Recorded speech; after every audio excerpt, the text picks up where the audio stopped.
오늘은 결국에는 곡선이 이긴다 라는 제목을 가지고 함께 은혜를 나누도록 하겠습니다. 충북 제천에 가면 아주 유명한 고개가 있습니다. 박달재라고 하죠.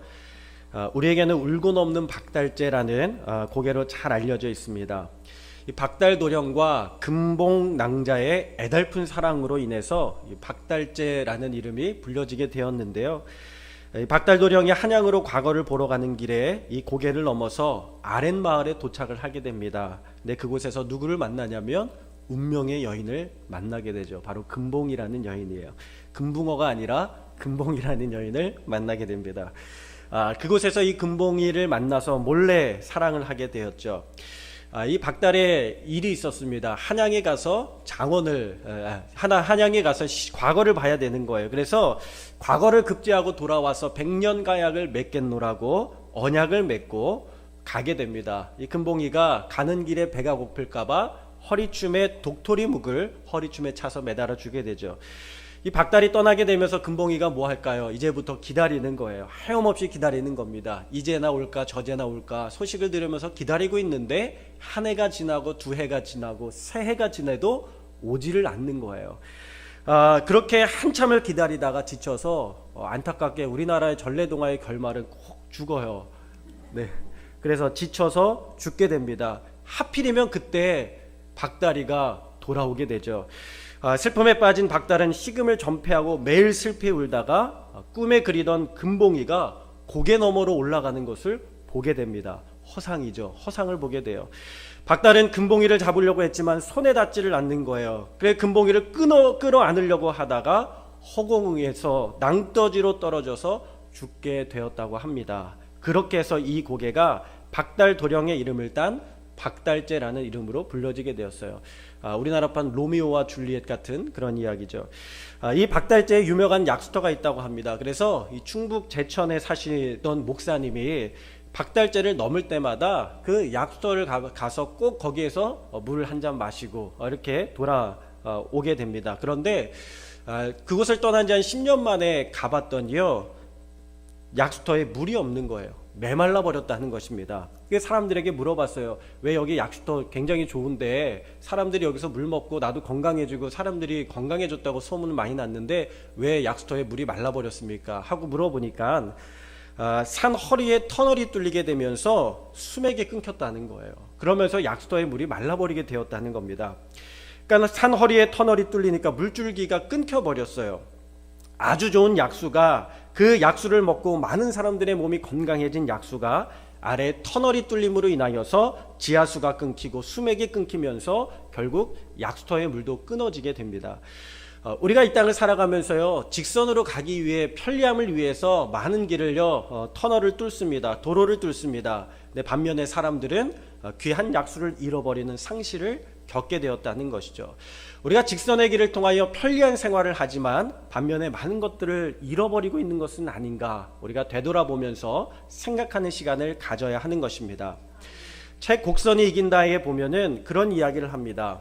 곡선이 이긴다라는 책에 보면 나다움을 찾기 위해서는 곡선의 삶을 살아야 합니다. 꿈이 잘 보이지 않는 것은 어쩌면 그것의 움직임이 단순한 직선이 아니라 직선과 곡선이 복잡 미묘하게 얽혀있기 때문인지도 모릅니다. 그래서 우리는 곡선을 살아내는 법을 배워야 합니다. 그 책에서 이야기를 해요. 그러면서 이분이 저자가 일본의 도쿄타워에 오르는 두 가지 방법이 있다고 소개를 하는데, 하나는 돈을 주고 급속 엘리베이터를 타고 타워에 한 번에 올라가는 거예요. 그러면 1분이 채 되지 않아서 꼭대기 전망대까지 올라가게 되죠. 근데 또 다른 한 가지 방법이 있다는 것입니다. 그것은 무엇이냐면 타워 바깥에 있는 계단을 공짜로 걸어 올라가는 길이 있다고 해요. 공짜로 걸어 올라가는 길. 돈을 주고 엘리베이터에 오르면 약간의 귀막힘과 울렁거림으로 금방 정상에 오를 수 있지만, 돈 한 푼 안 들이고 계단을 올라가려면 정상까지 꽤 많은 시간이 소요될 겁니다. 한 1시간 올라가야 되지 않을까요? 그러나 한 계단, 두 계단 이렇게 515계단을 올라가게 되면요, 심장에 맥박수가 뛰고 다리가 떨리고 등줄기에서 땀이 흐르고 이마에서도 땀이 흐르지만 정상에 올랐을 때에 그를 기다리는 사람이 있다는 거예요. 누가 기다리느냐? 아주 아름다운 아가씨가 반갑게 수건을 다 건네주면서 여기까지 오시느라고 정말 수고가 많으셨습니다 하면서 칭찬을 해주고 격려해주고 인증서를 준대요. 계단을 올랐다라는 인증서를 준다는 겁니다. 그런데 그 인증서보다 더 좋은 것은 무엇이냐면 계단을 올라갔다는 뿌듯함과 더 건강해진 두 발과 심장, 그리고 보너스로 얻은 계단을 올라가면서 360도 돌아가면서 이 시내를 바라보는, 아름다운 시내를 바라보는 전경을 보너스로 얻게 된다는 것이죠. 오늘날의 많은 사람들이 직선의 삶을 원한다는 것입니다. 이기기 원하고 성공하기 원하고 빨리 그것을 이루기 원한다는 것이죠.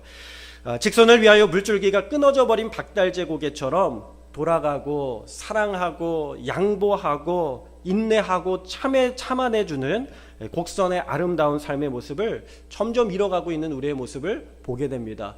한국이라는 나라가 지금까지 빨리빨리라는 이름으로 급성장을 해왔지만 저는 이 시간이 어쩌면 우리의 삶을 돌아보고 우리의 가족을 돌아보고 우리의 믿음과 신앙을 돌아보라고 하나님께서 우리 가운데 주신 그러한 시간이라고 생각을 합니다. 오늘 우리가 말씀을 통하여서 회복하기 원하는 것은 매 순간순간 우리와 동행하시고 함께 하시는 하나님의 그 은혜와 은총을 기억하며 우리가 더 이 시간을 통하여 깊어지고 더 우리의 믿음이 넓어지고 더 커져가는 시간이 될 수 있기를 주님의 이름으로 축원합니다. 오늘 본문에 나오는 말씀에 보면요, 이스라엘이 광야에서 돌아가지 않고 직선으로 갈 수 있는 길이 있었습니다. 빠르게 돌아가지 않고 갈 수 있는 지름길이 있었어요. 그런데 하나님은 직선으로 인도하지 아니하시고 곡선으로 인도하십니다. 자, 여러분, 이스라엘이요 출애굽하게 되었어요. 400년이란 넘는 시간 동안 남의 땅에서 압제와 고통과 노동과 피해와 고난과 굉장히 어려움을 당하다가 이제 하나님께서 나라를 주신다는 거예요. 땅을 주신다는 거예요. 얼마나 기대가 됩니까? 이스라엘 백성들이 기대하는 마음으로 애굽을 떠나서 나가게 되죠. 가나안 땅으로 행진하게 됩니다. 마음이 흥분되겠죠. 빨리 그곳에 가서 정착해야 되겠다. 속히 그곳에 가서 그 땅을 내 땅으로 만들어야 되겠다. 그런 마음을 가지고 가는 것입니다. 얼마 전에 목회계획 세미나를 다녀왔는데, 강원도로 다녀왔는데 가는데 3시간 반, 쉬지 않고 가야 3시간 반 걸리더라고요. 근데 출발을 했는데요, 여기 수덕사 IC쯤 가니까 용민이가 물어봐요. 엄마 언제 다 와? 하고 물어보는 거예요. 야, 이제 출발했는데 언제 다 와를 물어보면 어떡하니? 한참 가야 돼. 더 가야 돼. 그렇게 가다가요, 아직 당진고속도로 당진까지 가지도 않았는데 또 물어봐요. 엄마 이제 다 왔어? 아니야, 아직도 2시간도 넘게 가야 돼. 그렇게 해서 가다가 그 서해대교쯤 갔을까요? 용민이가 또 물어보더라고요. 엄마 이제 다 온 거야? 다 왔지? 하고 물어보더라고요. 빨리 가고 싶은 거예요. 기다리지 못하고 참지 못하는 거예요. 그런데 시간이 필요해요. 우리 가운데는 시간이 필요한 것입니다. 출애굽기 13장 18절 말씀에 보면 이렇게 이야기합니다. 우리 함께 읽어볼까요? 그러므로 하나님이 홍해의 광야길로 돌려 백성을 인도하심에 이스라엘 자손이 애굽 땅에서 대열을 지어 나올 때에. 아멘. 여러분, 여기에서 우리가 쉽게 잊어버리고 놓칠 수 있는 단어가 있어요. 뭐예요? 하나님이 홍해의 광야길로 어떻게 하셨다고요? 돌려서 백성을 인도하셨다고요. 여러분, 지도에 보면요, 하나님께서 홍해의 광야길로 돌아가게 하십니다. 위에는 지중해고요, 아래는 시내산이 있죠. 시나이 반도 시내산이 있습니다. 그런데 오른쪽 위에 보면 빨간 점이 있어요. 요단 평야라고 적혀 있고 그곳에 위에 예루살렘이라는 단어 지명이 있습니다. 그러니까 그 길로 가야 되는 거예요. 근데 해안선을 따라서 가게 되면 금방 갈 수 있는 길인데 어디로 갑니까? 시내산을 돌아서 광야를 또 한 바퀴 돌아가지고 다시 밑으로 내려왔다가 올라가서 가게 하시는 거예요. 여러분, 우리 인생 가운데에 얼마나 하나님께서 돌리시는지 가끔 어지러울 때도 있죠. 여러분, 우리가 얼마나 답답합니까? 코로나 때문에 우리의 뜻대로 안 돼요. 우리의 직장 우리의 뜻대로 안 돼요. 우리의 삶이 우리의 뜻대로 안 돼요. 우리의 가정도 우리의 뜻대로 안 돼요. 남편도 아내도 자식도 우리의 뜻대로 안 돼요. 코로나로 인하여 어려움을 당하고 오늘날 많은 사람들이 교회 나오기도 어려워요. 여러분, 왜 이렇게 어려움이 우리 가운데 있습니까? 고난이 어려움이 우리 가운데 있습니까? 첫째, 주님께서 우리를 낮추시기 위하여 곡선의 길을 선택하신다는 것입니다. 우리 신명기 8장 2절의 말씀을 함께 읽어보겠습니다. 신명기 8장 2절의 말씀입니다. 잠시만요. 화면 나오면 같이 따라서 읽도록 하겠습니다. 내 하나님 여호와께서 이 40년 동안에 내게 광야길을 걷게 하신 것을 기억하라. 이는 너를 낮추시며 너를 시험하사 내 마음이 어떠한지 그 명령을 지키는지 지키지 않는지 알려 하심이라. 아멘. 40년 동안 광야의 길을 걷게 하신 이유가 무엇입니까? 우리를 낮추게 하기 위하여 하나님께서 광야의 길로 인도하셨다는 것입니다. 여러분, 왜 우리의 길이 안 열립니까? 왜 가정의 기도 제목이 응답이 안 됩니까? 우리를 낮추시게 하신다는 것입니다. 우리 신명기 8장 3절의 말씀 함께 보시겠습니다. 함께 읽겠습니다. 너를 낮추시며 너를 줄이게 하시며 또 너도 알지 못하며 내 조상들도 알지 못하던 만나를 내게 먹이신 것은 사람이 떡으로만 사는 것이 아니요 여호와의 입에서 나오는 모든 말씀으로 사는 줄을 내가 알게 하려 하심이니라. 아멘. 여러분, 우리를 광야 가운데 낮추게 하시고 줄이게 하셔서, 줄이게 한다는 것이 무엇입니까? 배고프게 하시고 목마르게 하시죠. 갈증 나게 하시고 원하는 마음으로 만들게 하신다는 것입니다. 무엇을 원하게 해요? 하나님의 말씀을 원하게 하시는 거예요. 하나님을 원하게 하시는 거예요. 하나님, 내 인생 가운데 하나님이 필요합니다. 내 인생 가운데 주님의 은혜가 필요합니다. 여러분가 평탄할 때 하나님을 찾지 않습니다. 평탄할 때 하나님을 찾지 않아요. 어떤 분이 그렇게 이야기하시더라고요. 자기가 책을 썼는데 책이 베스트셀러 된 이유가 뭐냐면 인생이 힘들어서 그렇대요. 여러분, 행복한 책은요 베스트셀러가 되지 않습니다. 근데 어떤 책이 베스트셀러가 돼요? 고통당하고 고난당하고 괴롭고 힘든 인생을 산 사람의 그 삶에서 나오는 글들이 우리에게 용기를 주고 희망을 주지 않습니까? 그러니까 여러분, 하나님께서 우리의 삶 가운데 메마르게 하시는 이유가 무엇입니까? 광야의 길을 걷게 하시는 이유는 살아계신 하나님을 찾게 하시려고 우리를 그 길로 인도하시고 이끄신다는 것입니다. 여러분, 기도했는데 왜 가정의 문제가 해결되지 않습니까? 우리를 낮추시고 시험하셔서 복주게 하시려고 하나님께서 계획하고 인도하신다는 것입니다. 그래서 우리의 삶을 직선의 길이 아니라 곡선의 길로 우리의 삶을 인도하신다는 거예요. 40년 동안 내 뜻대로 되는 것이 아니라 하나님의 뜻대로 됨을 깨닫게 될 때에 그들이 겸손해지고 하나님의 복받을 그릇의 준비가 되어 있는 믿음의 백성이 되는 줄로 믿습니다. 영화 중에 커런트 워라는 영화가 있습니다. 커런트 워, 에디슨과 테슬라 전류 전쟁이에요. 커런트라는 말이 뭐 통화, 그런 화폐 이런 단어도 있지만 전류라는 뜻이 있습니다. 전류 전쟁을 벌였어요. 어떤 전류 전쟁이냐? 여러분, 에디슨의 전기는요 직류 전기입니다. 직류 전기예요. 테슬라의 전기는 무엇이냐면 교류 전기입니다. 무슨 차이가 있냐면 이 에디슨이 발견한 직류 전기는요 전력 손실이 거의 없이 장거리를 송전할 수 있어요. 그런데 문제가 뭐냐면 이 전기가 굉장히 많이 든다는 거예요. 비용이 굉장히 많이 발생이 된다는 것입니다. 근데 테슬라의 전기는요 전압 변경이 용이해서 저렴한 송전망을 구축할 수 있게 됩니다. 그렇게 할 수 있어요. 하게 돼요. 그런데 이 에디슨이 먼저 전기를 발명을 했잖아요. 그래서 직류 전기를 쫙 미국 전역에 깔아놓으려고 하는데 이 테슬라가 나타난 거예요. 이 테슬라가 에디슨의 연구소에서 연구원으로 활동을 하다가 결국에는 그곳에서 나왔거든요. 에디슨의 독단과 독선에 못 이겨 사실 나가게 돼요. 그래서 교류전기를 옹호하면서 그것을 이야기하게 되는데, 교류전기는요 전력 손실은 있지만 그러나 비용이 굉장히 저렴하고 멀리까지 보낼 수 있는 그런 좋은 기능을 가지고 있어요.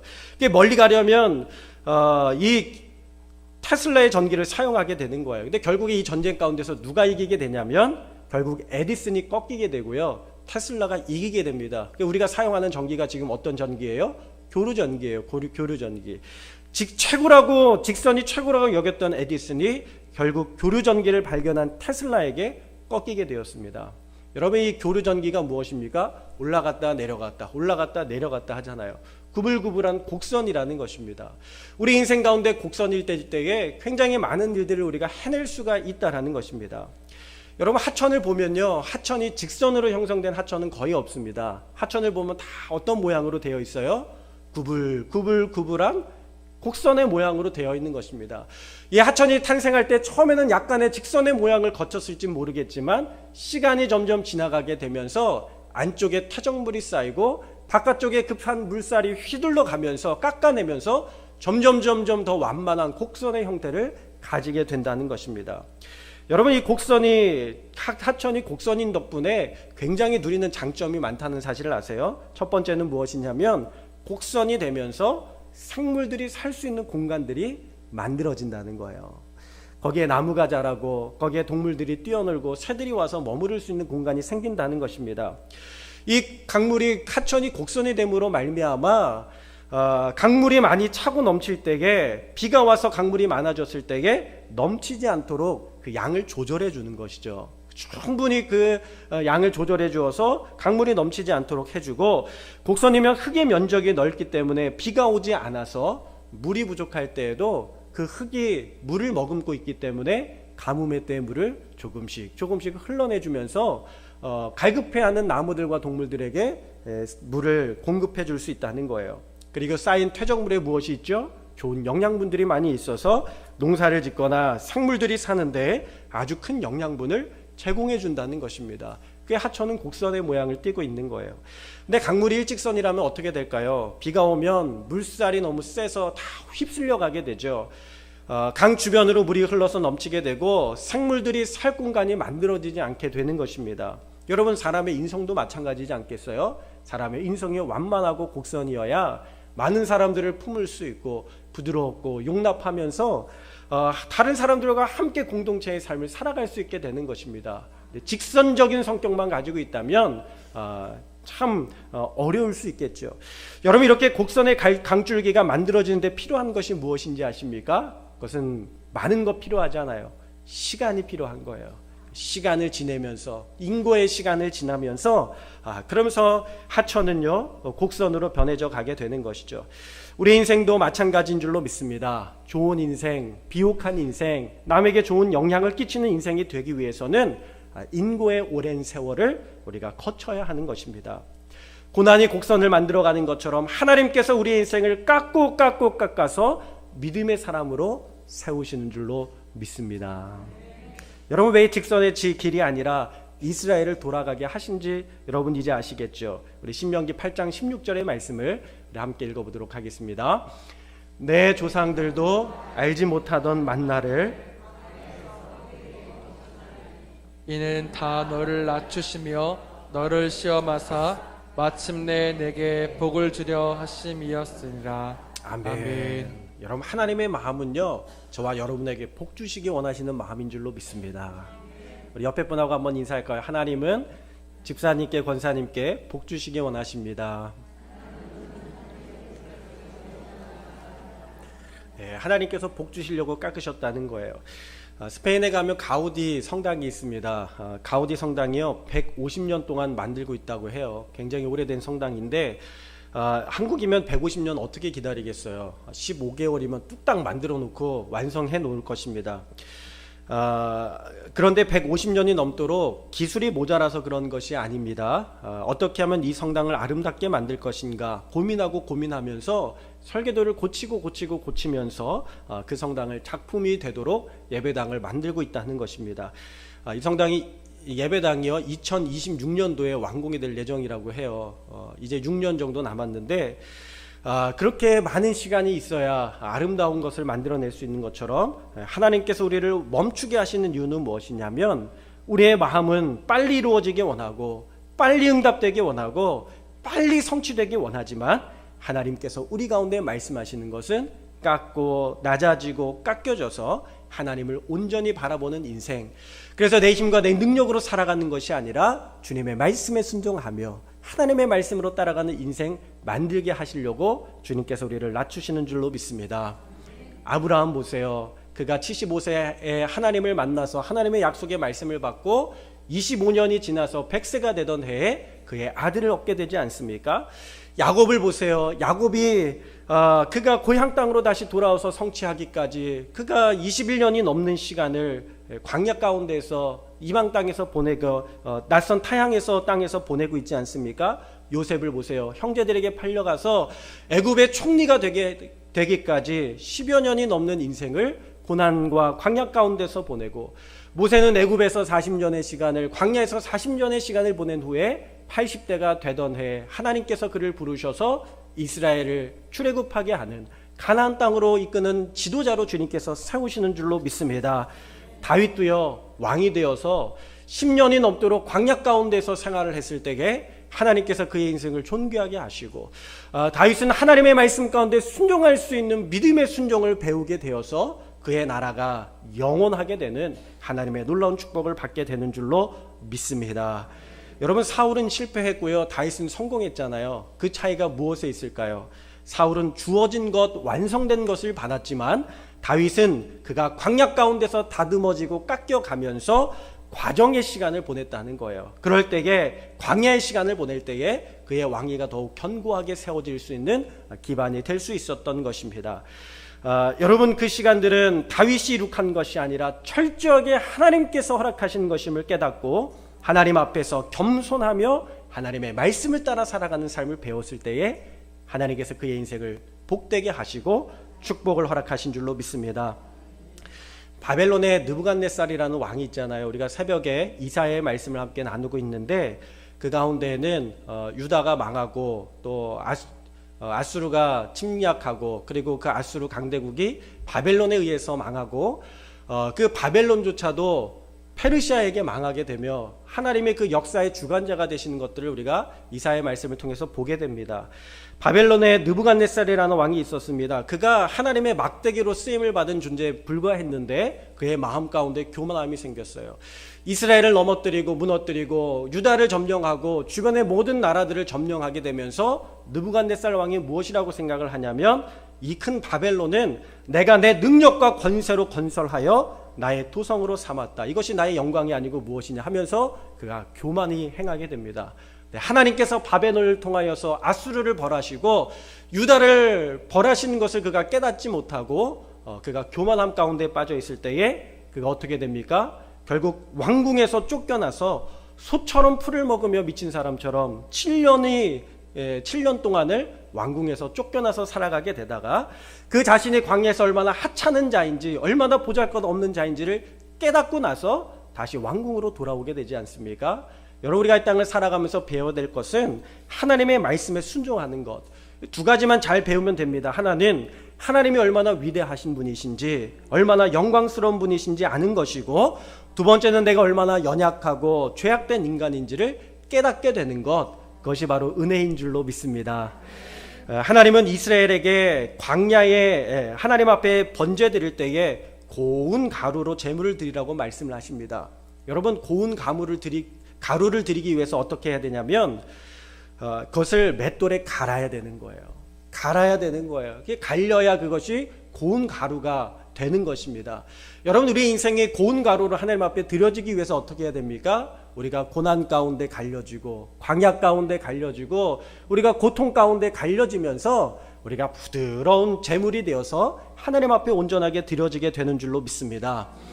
도자기를 만드는 사람은 흙을요 잘게 부순다는 거예요. 처음부터 고운 흙을 쓰는 것이 아니라는 것입니다. 어떤 장인은 일본의 유명한 도자기 생산지에는 흙이 아니라 돌이 가득하게 쌓여 있다는 거예요.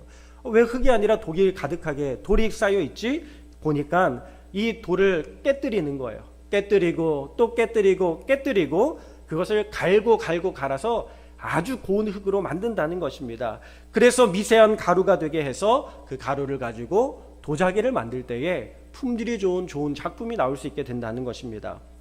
바울이 아라비아 광야에서 3년을 겪으면서 그가 가지고 있었던 것, 태어나면서 얻어진 모든 것들을 다 갈아내는 작업을 했죠.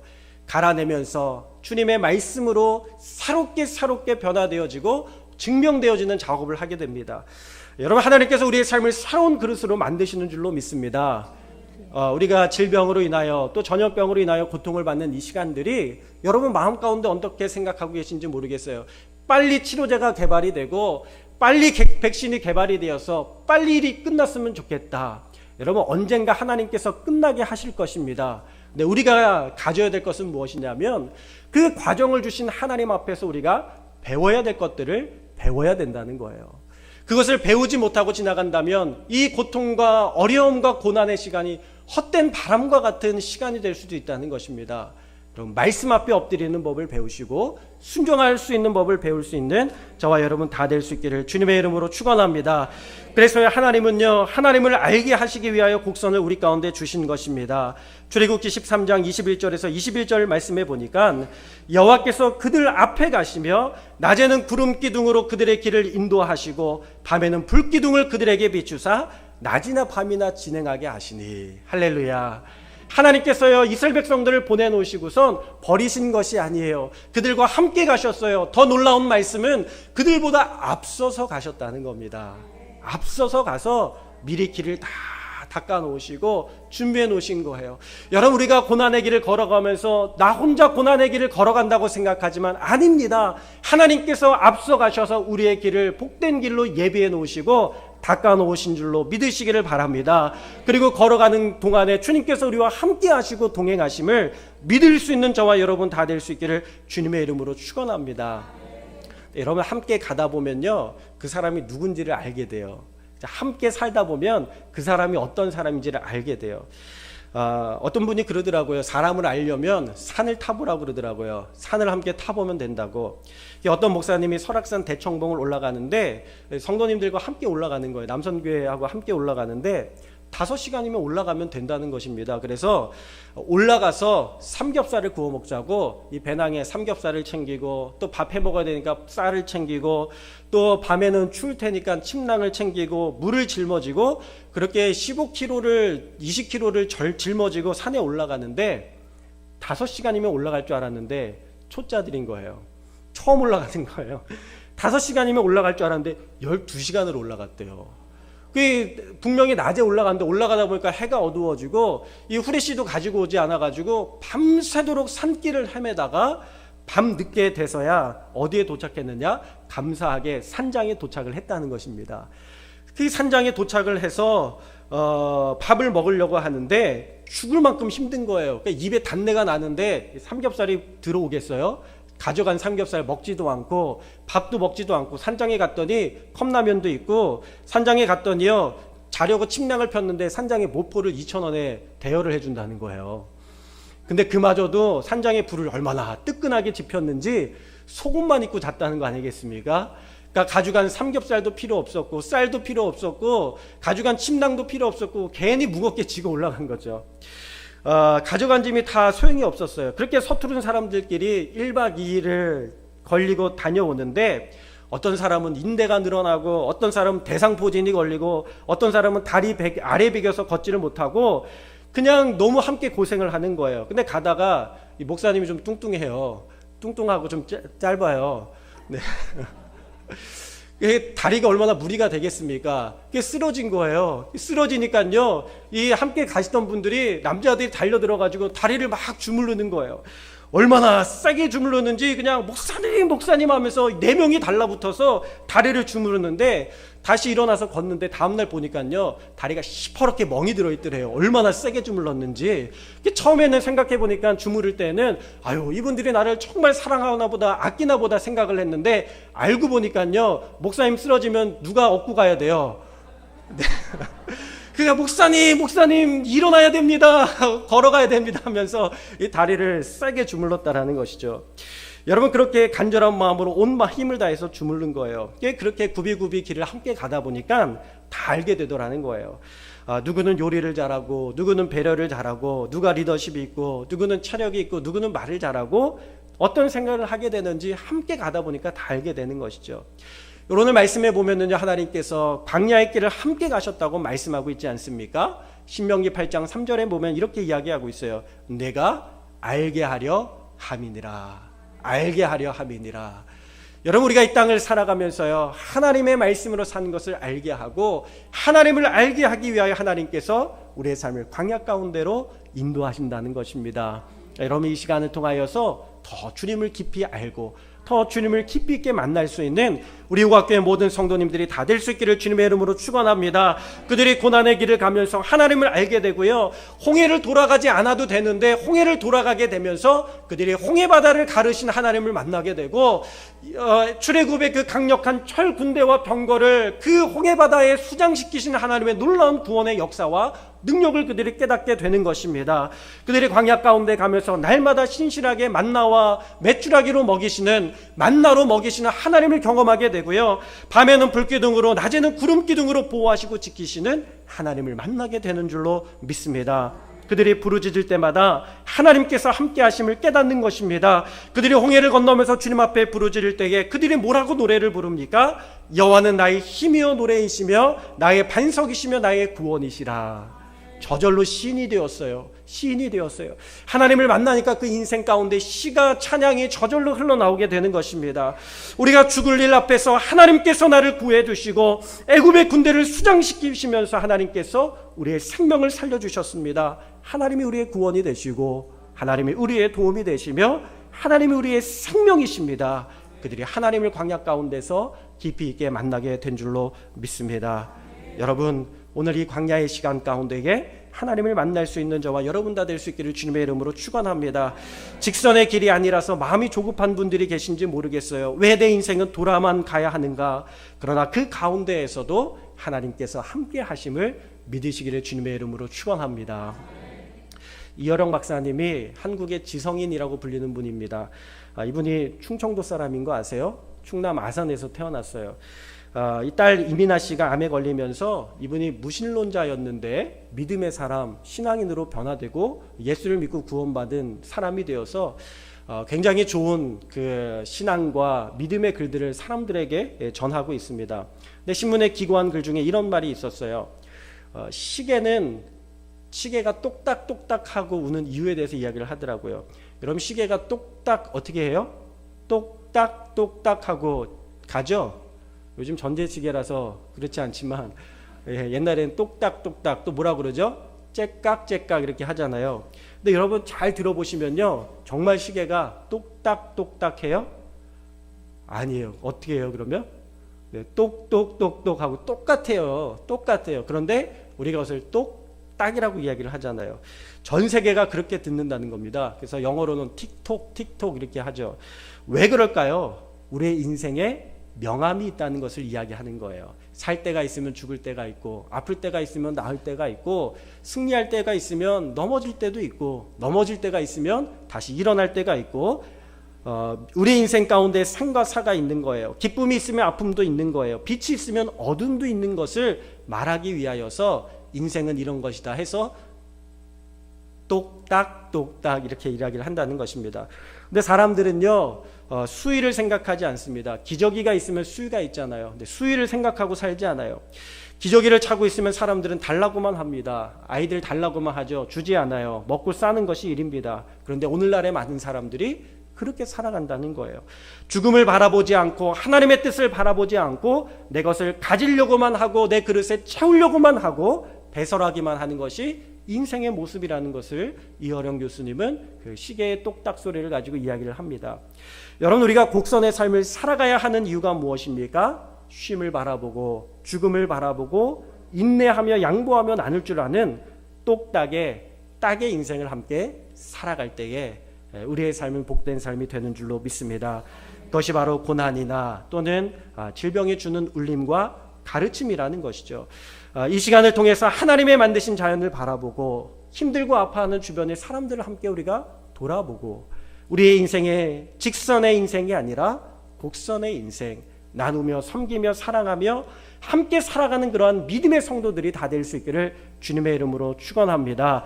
기저귀나 수의나 스스로 입을 수 없는 것이 기저귀나 수의입니다. 기저귀도 내가 찰 수 없고, 여기 혹시 누가 기저귀 스스로 차고 빨래 하신 분 계십니까? 아무도 없잖아요. 기저귀도 채워줘야 되고 수의도 입혀줘야 되는 거예요.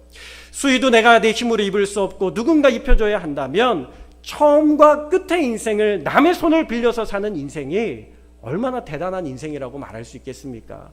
오늘 곡선의 인생을 가게 하신 이유가 하나님이 먹이셔야 살 수가 있고, 하나님의 말씀을 먹어야 살 수가 있고, 하나님이 길을 가르쳐 주셔야 걸어갈 수가 있고, 그 바다를 가르셔야 우리가 걸어가게 되고, 하나님이 승리케 하셔야 전쟁에서 이길 수 있는 것, 그것이 바로 우리의 인생임을 주님께서 가르쳐 주시는 줄로 믿습니다. 여러분 기억하세요. 주님께서 도우셔야 우리가 살 수 있는 것입니다. 이 옆에 분하고 한 번 더 인사하겠습니다. 하나님이 우리의 구원이십니다. 도움이십니다.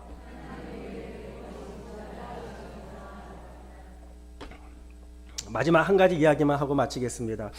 저희 가정에 아이가 셋 있는 거는 알고 계시죠? 첫째가 아라, 둘째가 수아, 셋째가 용민인데, 용만이 아니고 용민이에요. 용민이가 핸드폰을 하고 있는데요. 수아가 빼앗았어요. 야, 너 그거 오래 하면 안 돼. 눈 나빠져. 정신 건강에 안 좋아. 엄마가 하지 말래. 딱 뺏었어요. 그럼 빼앗긴 애는 어떨까요? 화가 나겠죠. 씩씩대고 있는 거예요. 막 화가 잔뜩 났어요. 그러니까 항상 저희 가족은 비슷해요. 수아하고 용민이가 싸우고요. 그 싸워서 용민이가 좀 기분이 나쁘면요, 누가 가요? 첫째 아라가 가서 위로해줘요. 업어주기도 하고 안아주기도 하고. 그게 아라가 가서 이게 누워가지고 막 땡깡을 부리고 있는 용민이를 안아주려고 딱 갔는데, 앞불사 용민이가 걷어찬 발길질에 맞은 거예요. 용민이가 좀 발길질 잘해요. 그래서 발에 딱 맞았어요. 아라가 배를 움켜잡고 무릎 꿇고 딱 앉아가지고 눈물이 글썽한 거예요. 아프다고. 제가 그 모습을 딱 보면은요, 누가 개입해요? 아빠가 그 타이밍에 개입할 타이밍이죠. 맨날 똑같아요. 용민이하고 수아가 싸우고 용민이가 울면요, 아라가 위로한다고 가서 얻어맞고 화를 또 내면 제가 가서 소리를 질러요. 이게 저희 집의 일상에 반복된 일상입니다. 그렇게 아라가 그렇게 제가 소리를 딱 질렀어요. 용민아, 너 누나 발길질 하면 돼, 안 돼? 그러니까 용민이가요, 사과를 해요. 너 누나한테 사과해. 그래서 누나 미안해, 내가 잘못했어, 사과할게. 그리고 나서 서러운 거예요. 막 울어요. 그러니까 저는 너무 기분이 불편하고 안 좋아서 그 자리를 딱 떠났습니다. 그러면서 뭐라고 했냐면, 너무 속상하니까 저도 아이들끼리 싸우고 우는 게 기분이 좋겠습니까? 속상하니까, 야, 너희들 제발 좀 붙어있지 말아라. 제발 좀 떨어져라. 제발 좀 떨어져. 그래서 말도 좀 하지 마. 그렇게 극단적인 조치를 취하고 나왔습니다. 나와 있다가 한 10분 있다가 다시 들어갔어요. 그리고 와서 보니까요, 이 아라가 막내 용민이를 비행기를 태워가지고 놀고 있는 거예요. 속에 불이 막 이렇게 막 올라오죠. 저것들 떨어지지 말라고 그랬는데 또 아빠 말 안 듣고 붙어 있어.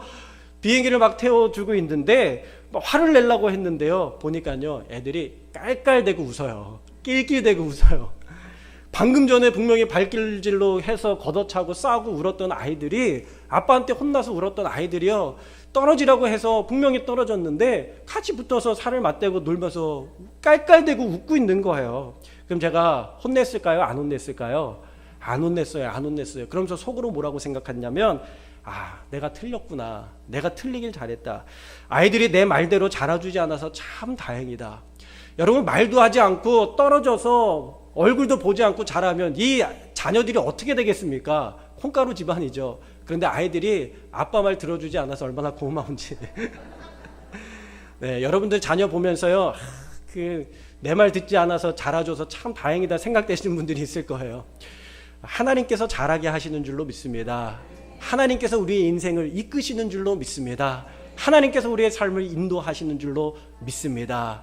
내 뜻과 내 생각대로가 아니라 곡선의 삶을 통하여 하나님께서 우리의 삶을 복된 길로 인도해 주시는 것이죠.